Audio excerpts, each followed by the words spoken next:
தாழ்த்தப்பட்ட மக்கள் கல்வி கற்க முடியாத அந்த காலத்திலேயே பட்டப்படிப்பை படித்தவர். பஞ்சமர் குழந்தைகள் படிப்பதற்காக பள்ளிக்கூடங்கள் தொடங்க காரணமாக இருந்தவர். மக்கள் வேண்டுவதெல்லாம் சமூக விடுதலையைத்தான், மனிதர்களை மனிதர்களாக மதிக்கும் அந்த அடிப்படை உரிமையைத்தான் என்ற முழக்கத்தை முன்வைத்து போராடியவர்.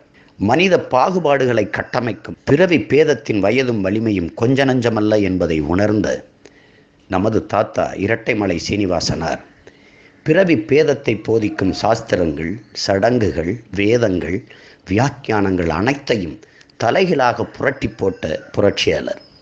பெருமைமிக்க நமது தாத்தா இரட்டைமலை சீனிவாசனாரின் நினைவு தினம் இன்று.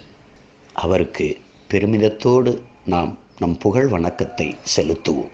அவர் நினைவை போற்றுகிற இந்நாளில் எந்த நோக்கத்திற்காக இறுதி வரை உறுதியாக நின்றாரோ அந்த நோக்கத்தை தமிழ் தேசிய இன பிள்ளைகள் கடைசி வரை கடைபிடித்து களத்திலே பணியாற்றுவோம் என்ற உறுதியை ஏற்போம்.